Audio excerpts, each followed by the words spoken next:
The Vulgary Emperor's personal chamber was silent except for the soft hum of the life support systems that maintained the perfect atmosphere he required. Emperor Zalketh stood before the massive holographic display, his scaled skin reflecting the blue glow of the projected image, a small, unassuming planet with vast oceans and swirling cloud patterns. "This is the target?" he asked, his voice a low rumble that resonated through the chamber. High Commander Vexnar bowed deeply, the ceremonial armor plates on his back catching the dim light. "Yes, my Emperor. The humans call it Earth. Our preliminary scans indicate moderate technological development, though they remain confined to their own solar system." The Emperor's four eyes narrowed simultaneously. "Resources. Abundant, my Emperor. Water, minerals, various biosphere components of value. The atmospheric composition would require minimal adjustment for our colonization needs." Zalketh moved closer to the hologram, studying the slowly rotating planet. "And their defenses." Vexinar's mouth tendrils twitched in what passed for amusement among the Vulgary. "Primitive at best. Chemical-propelled projectiles, rudimentary fusion weapons, no planetary shield system. Our projections indicate complete submission within 7 standard cycles." "Very well." The Emperor turned away from the display. "Dispatch the Third Conquest Fleet. I want this world secured efficiently. We have other targets awaiting our attention." "As you command, my Emperor." Vexnar bowed again and retreated from the chamber. Emperor Zalketh returned his gaze to the holographic Earth. 87 worlds had already fallen to the Vulgary Empire without meaningful resistance. This would be the 88th. Sarah Chen watched the sunset from the rooftop observatory at Stanford University, where she'd spent the last decade searching for signals from beyond Earth. As the director of the SETI Extended Research Division, she had dedicated her life to finding proof of intelligent life elsewhere in the universe. "Any interesting signals today, Dr. Chen?" asked Marcus Okafor, her graduate assistant, as he brought her a much-needed cup of coffee. She smiled and accepted the cup. "Nothing yet, just the usual cosmic background noise." As she raised the cup to her lips, the computer behind them emitted a series of rapid beeps. Both scientists turned, coffee forgotten. "That's new," Marcus said, moving to the terminal. Sarah joined him, watching as unprecedented patterns emerged on the screen. "It's structured, too regular to be natural." "Source?" she asked, her heart racing. Marcus's fingers flew across the keyboard. It's coming from just beyond our moon's orbit."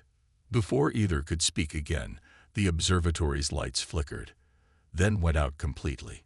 The computer screen went dark momentarily before rebooting, but instead of their usual interface, a message appeared, repeating in multiple Earth languages.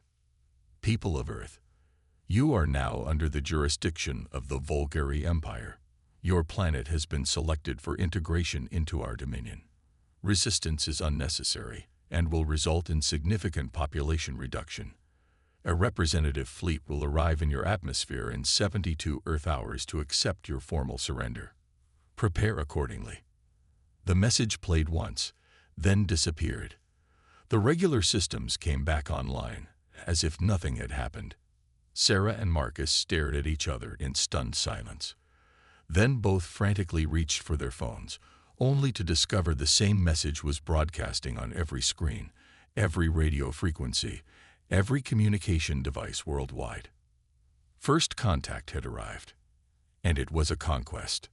General Maya Patel stood in the hastily assembled war room beneath the Pentagon, surrounded by military leaders from across the globe. What would have been unthinkable cooperation just days ago had become necessary for survival. "The alien vessels have maintained position on the dark side of the moon," reported Admiral Zhou of the Chinese Navy. "Our best estimates count 32 major ships and numerous smaller craft." "And our best defensive options?" asked General Patel. The room fell uncomfortably silent. Finally, General Ivanov of the Russian Federation spoke. "Our nuclear arsenal could potentially damage some of their smaller vessels, but likely not their capital ships. and the radiation fallout would devastate our own planet. Finish, General Patel. Unacceptable. A junior officer entered the room and whispered something to General Patel. She nodded and addressed the group. We may have caught a break. Dr. Sarah Chen from Stanford SETI has requested an immediate audience. She claims her team has discovered something important about the alien fleet. Minutes later, Dr. Chen's face appeared on the main screen, her expression a mixture of exhaustion and excitement. Thank you for seeing me, generals. My team has been analyzing the transmission signals from the Vulgari ships, and we've discovered something unusual in their communication patterns. She shared her screen, showing complex waveforms. Their entire technological infrastructure appears to operate on quantum-paired frequencies. Each ship maintains perfect synchronization with the others through an entangled communication network. And how does this help us, Dr. Chen? Asked General Patel. Because perfect synchronization is their strength, but potentially their weakness. In quantum systems, disrupting one node affects all entangled nodes simultaneously.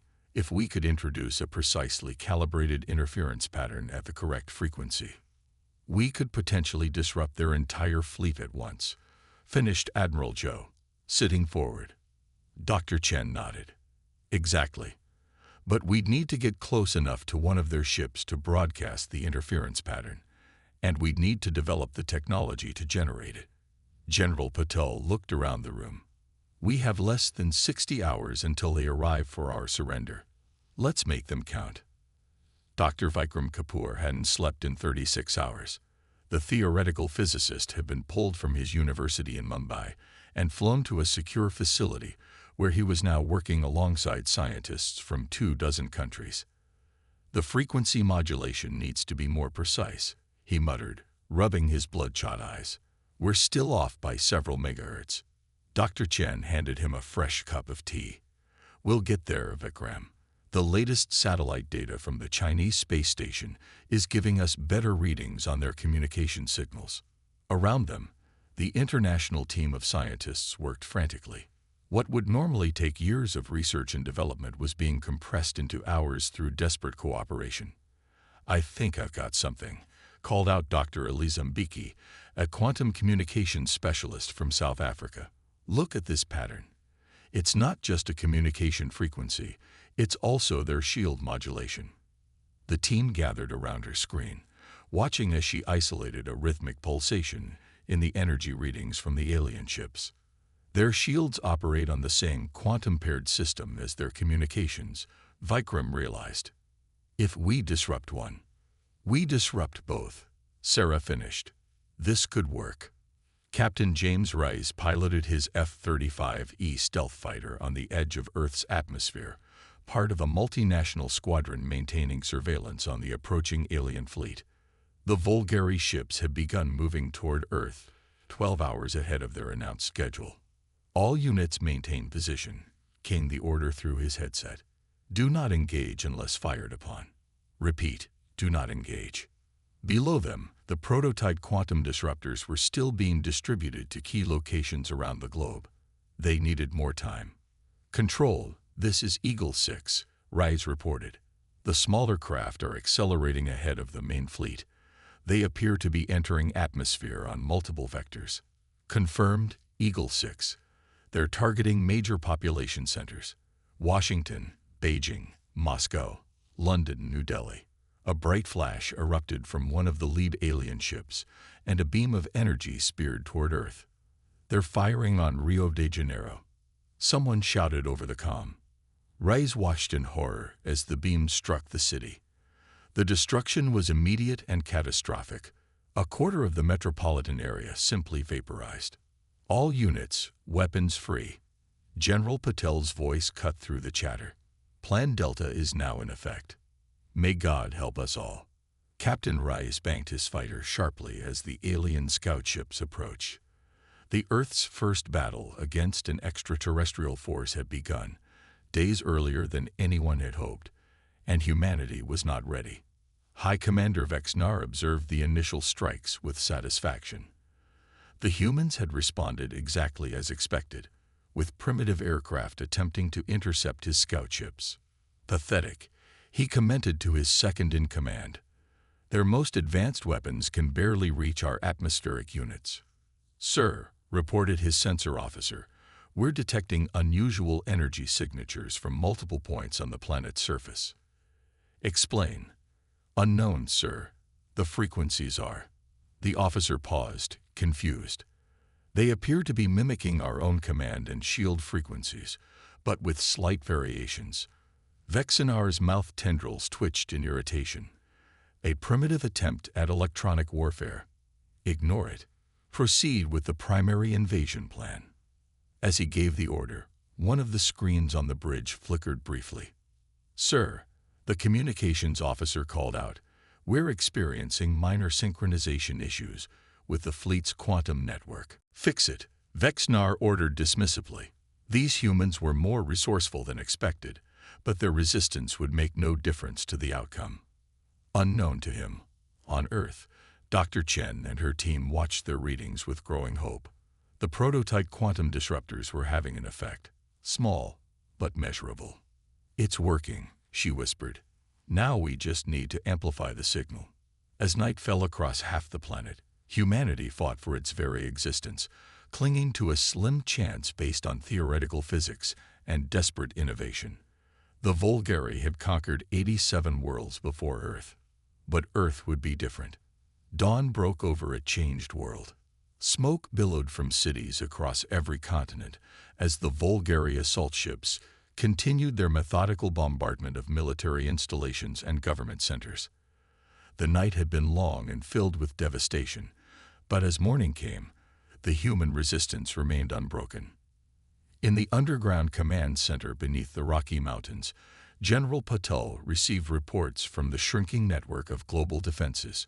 Seoul has fallen silent, reported a communications officer. London reports partial success with their quantum disruptor. They managed to bring down 2 scout ships before their facility was targeted. What about the primary research team? Patel asked, her voice steady despite the dark circles under her eyes. Dr. Chen's group is still operational. They'd been moved to the submarine U.S. Montana. The quantum disruptor prototypes are showing consistent effects, but not powerful enough to disable the larger ships. General Patel nodded grimly. And the special operations teams. Team Epsilon successfully deployed their package to the downed scout ship in the Sahara. They're extracting data now. Teams Alpha and Gamma were lost. A moment of silence fell over the command center. Thousands of soldiers had already given their lives in desperate missions to gather intelligence on the invaders' technology. Ma'am, called out a technician, we're receiving a transmission from Dr. Chen. Sarah Chen's face appeared on the main screen, the interior of the submarine visible behind her. Despite being awake for nearly 3 days straight, her eyes were bright with determination. General, we've had a breakthrough. The data from the downed scout ship confirms our theory. The Vulgari quantum network is vulnerable to cascading interference. Their entire fleet operates on a synchronized system. Shields, weapons, communications, all using quantum entanglement. But our disruptors aren't powerful enough, General Patel pointed out. Not individually, Sarah agreed, but we've recalibrated the formula. If we can coordinate every remaining disruptor to pulse simultaneously at the exact same frequency, we could create a resonance effect strong enough to temporarily disable their entire fleet. How temporarily? Minutes, maybe, but it would give us a window to strike. General Patel straightened. What do you need from us? We need to transmit the new frequency calculations to every operational disruptor site. And Sarah hesitated. We need a way to get a more powerful disruptor close to their command ship. I think I can help with that last part, said a new voice, as Captain James Reyes stepped into view beside Dr. Chen. My squadron has been analyzing their movement patterns. Their command ship maintains a specific position relative to the rest of the fleet. If we know when the coordinated pulse will happen, we can time a run. General Patel took a deep breath. It's a suicide mission, Captain. Reyes nodded solemnly. Yes, ma'am. We know. High Commander Vexnar strode angrily across the bridge of his flagship. The conquest of Earth was behind schedule, and Emperor Zalketh would not be pleased. Report, he barked at his tactical officer. The humans continue to resist, sir. Their forces are fragmented but persistent, and the anomalous energy pulses continue to cause minor disruptions to our systems. Minor disruptions that have cost us 7 scout ships and delayed our primary landing. Vexnar snarled. This was supposed to be a simple subjugation. Sir, interjected his science officer, I've completed the analysis of the human energy pulses. They appear to be attempting to interfere with our quantum synchronization network. Vexnar's 4 eyes widened in surprise. Impossible. Their technology is too primitive to understand quantum entanglement at our level. Evidently not, sir. And there's more. The pulses are growing more refined with each attempt. They're learning, adapting. Vexnar stared out at the blue planet below, reassessing. In 87 conquests, no species had ever discerned the operational principles of Vulgari technology so quickly, let alone developed countermeasures. Accelerate the timeline, he ordered.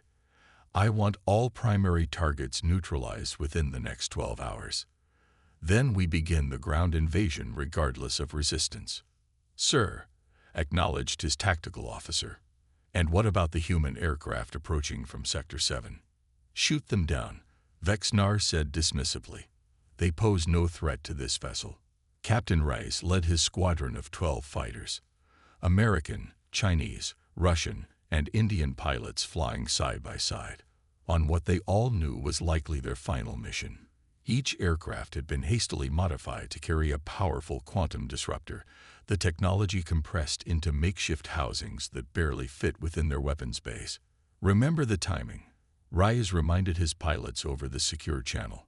The global pulse initiates in exactly 17 minutes. Our window will be small. We'll hit them when they're weakest, confirmed Captain Lai Wei of the Chinese Air Force. It has been an honor flying with you all.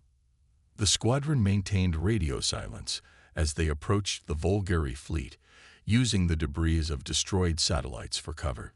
Below them, the remains of cities still burned, but in bunkers and submarines and mountain strongholds, humanity prepared for its coordinated strike. As they closed in on the Vulgari command ship, alien fighters began to scramble in response. Defensive formation, ordered Rice. Protect the package carriers at all costs. The human fighters engaged the alien craft in a desperate battle. Though outnumbered and outgunned, the Earth pilots fought with extraordinary skill and determination. One by one, they fell, but not before ensuring their comrades could continue toward the target. 2 minutes to global pulse, called Lieutenant Rodriguez, one of the 3 remaining pilots.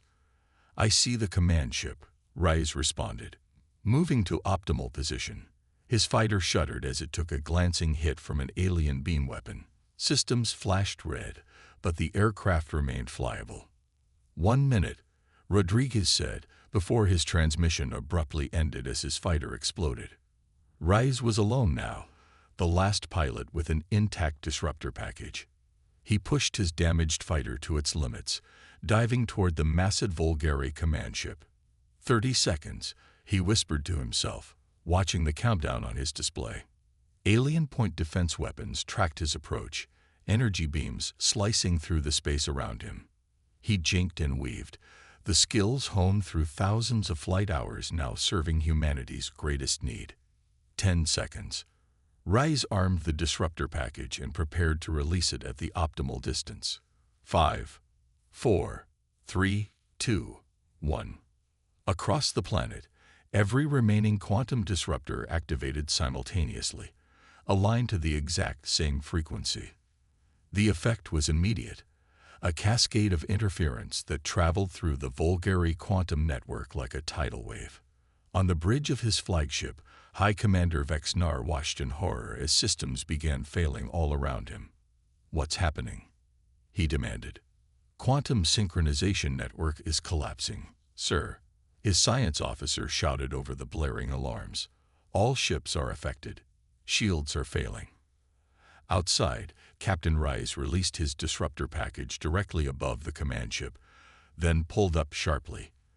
The device detonated, not with conventional explosives, but with a powerful pulse that amplified the global disruption effect.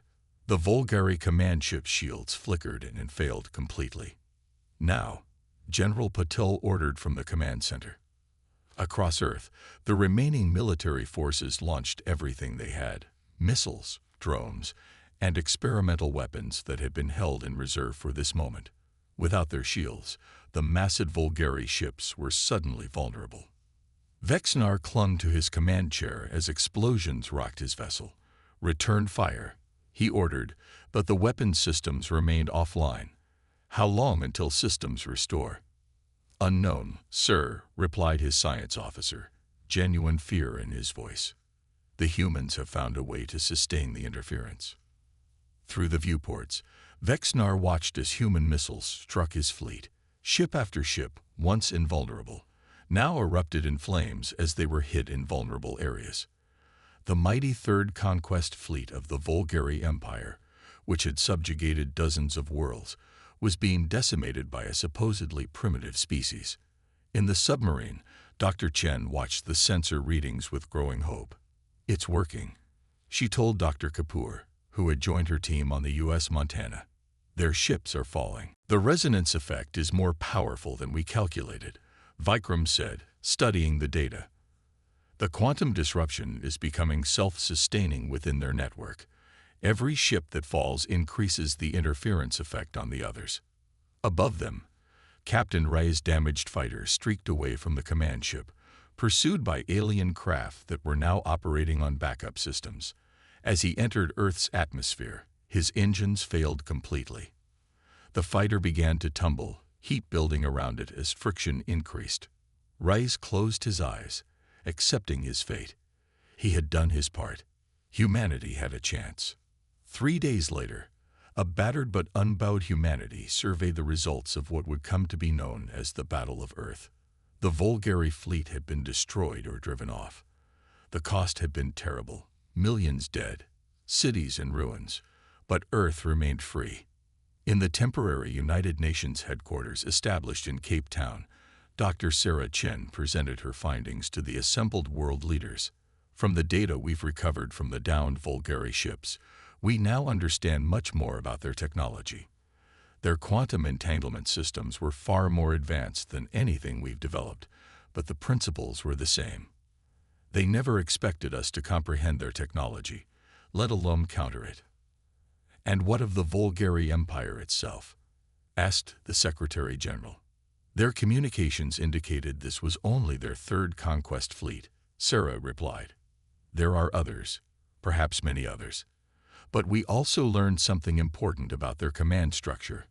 They report all conquests directly to their emperor. By now, he knows that Earth defeated one of his fleets. So they will return," said General Patel, who stood nearby, her arm in a sling from injuries sustained during an evacuation. "Eventually, yes," Sarah acknowledged. "But we have time now. Time to study their technology, to prepare our defenses, and most importantly, we have something we didn't have before." "What's that?" asked the Secretary General. "Unity," Sarah said simply. "For the first time in human history, we faced a threat as one species, not as separate nations. Scientists, soldiers, and civilians from every corner of the Earth worked together. That's how we won." The room fell silent as her words sank in. Then, from the back, a single person began to applaud. Others joined, until the entire assembly was on their feet. Outside the meeting hall, reconstruction had already begun, and in laboratories around the world, scientists worked to understand and adapt the alien technology recovered from the battlefield. Humanity had been bloodied but not broken. When the Volgari, or any other hostile force, returned, Earth would be ready. In the vast chamber of the Volgari Imperial Palace, Emperor Zalketh received the news of his fleet's defeat. His face remained impassive, but all 4 of his eyes narrowed dangerously. "So," he said to the trembling messenger, "these humans, they are more resourceful than we anticipated. Yes, my Emperor. High Commander Vexnar's final transmission indicated they had somehow disrupted our quantum network technology. The entire fleet was compromised. The Emperor turned to his war council. Prepare the first and second conquest fleets for immediate mobilization. This, Earth, will learn what it means to defy the Volgari Empire. His senior advisor stepped forward hesitantly. My Emperor, if I may, perhaps we should study these humans further before committing more resources. No species has ever defeated even a single Volgari fleet before. They may possess other capabilities we do not yet understand. Zalketh considered this. After a moment, he nodded slowly. A wise precaution. Send long-range observation vessels. Monitor their recovery. Learn everything about them. As his advisors departed to carry out his orders, the Emperor returned to his private chambers. On a holographic display, he brought up the image of Earth once more, studying it with new respect. Interesting, he murmured to himself. Very interesting indeed. In a rehabilitation center in what remained of Tokyo, Captain James Reyes opened his eyes. The doctors had told him it was a miracle he had survived his fighter's crash. Both his legs were gone, and burns covered much of his body, but he was alive. At his bedside sat Dr. Sarah Chen, dark circles still visible under her eyes. Did we win? Reyes asked, his voice a hoarse whisper. Sarah smiled, taking his bandaged hand gently. We did, thanks to you, and thousands of others who gave everything. What happens now? Now, she said, we rebuild, we learn, we prepare. The universe turns out to be more dangerous than we imagined, but also full of possibilities. The Volgari ships have given us technology that might have taken us centuries to develop on our own. Through the window, Reyes could see construction vehicles clearing debris, people working together to restore their city. We're already developing more advanced quantum technology based on what we learned, Sarah continued. And there's talk of a unified Earth Defense Force, combining the best minds and resources from every nation. So some good came of it all. Yes, Sarah agreed, though the cost was high. She squeezed his hand. But we've taken our first steps into a larger universe, and whatever's out there, friendly or hostile, they'll find that humanity isn't as primitive as they might think. Captain Reyes smiled faintly. No, he said, we certainly are not. As the sun set over a changed Earth, humanity continued its work, rebuilding, learning, preparing. The stars above no longer represented just mystery and wonder, but challenge and opportunity as well. The invasion had been devastating, but it had also awakened something in the human species, a determination to not merely survive in the cosmos, but to thrive. The Volgari Empire had conquered 87 worlds before Earth. Earth would be their last.